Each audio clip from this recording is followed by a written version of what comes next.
Unit 4, Prose, My Reminiscence, Rabindranath Tagore, Warm Up.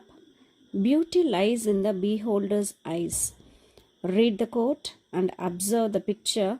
Complete this graphic organizer. Remember to use suitable adjectives.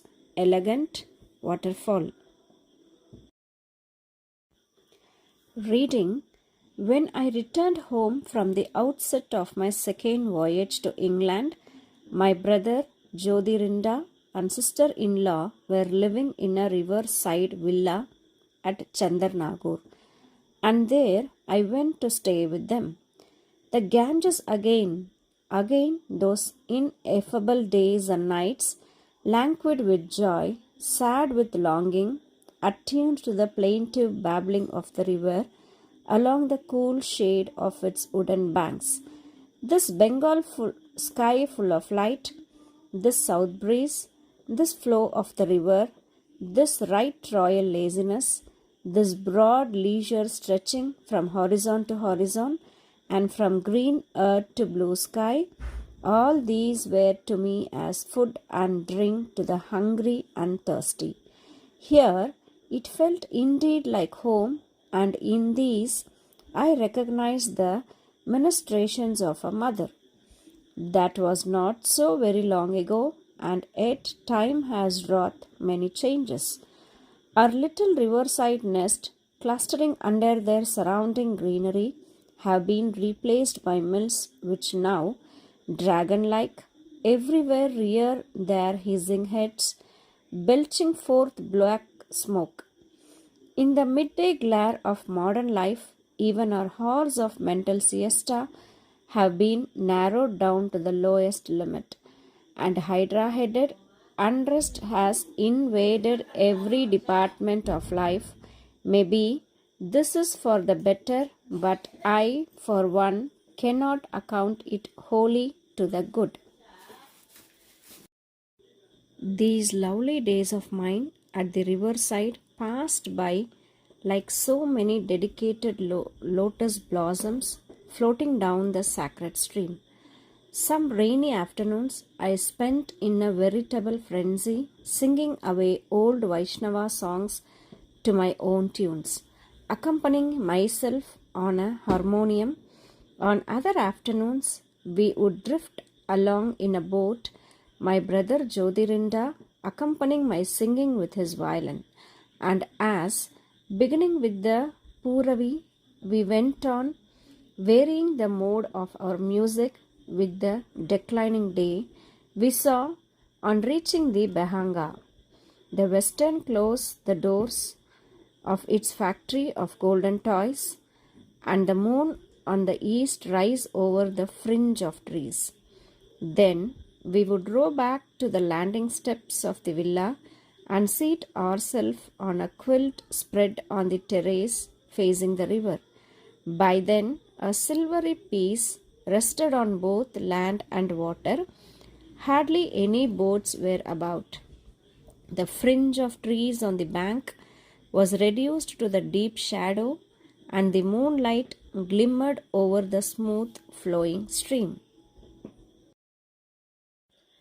The villa we were living in was known as Moran's Garden. A flight of stone flagged steps led upon for the water to a long, broad veranda which formed part of the house. The rooms were not regularly arranged, nor all on the same level, and some had to be reached by short flights of stairs. The big sitting room, overlooking and landing steps, had stained glass windows with colored pictures. One of the pictures was of a swing hanging from a branch, half hidden in dense foliage, and in the checkered light and shade of this bower, two persons were swinging, and there was another of a broad flight of steps leading into some castle-like palace, up and down which men and women in festive garb were going and coming. When the light fell on the windows, these pictures shone wonderfully, seeming to fill the riverside atmosphere with holiday music.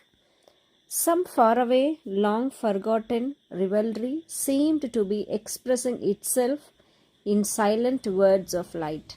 The love thrills of the swinging couple, making alive with their eternal story the woodlands of the river bank. The topmost room of the house was in a round tower with windows opening to every side. This I used as my room for writing poetry. Nothing could be seen from the tents save the tops of the surrounding trees and the open sky.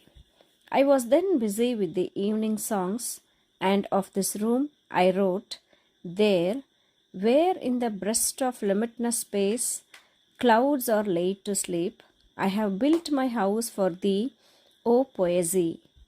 About the author, Rabindranath Tagore, 1861 to 1941, Nobel Prize winning Bengali poet, author, philosopher, artist, and educator.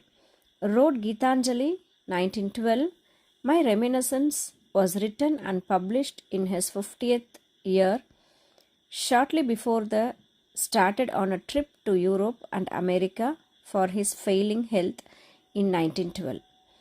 It was in the course of this trip that he wrote for the first time in the English language for publication. Glossary: ineffable, adjective, beyond expression in words unspeakable, languid, moving slowly, plaintive, sounding sad, ministrations, the act of helping or caring, wrought, caused, clustering, forming a group, belching, to let air come up, veritable, more exciting, garb, cloths. Read and understand. A. Fill in the blanks. 1. The author speaks about the river dash. 2. The author's brother's name is dash. 3. The dash glimmered over the smooth flowing stream. 4.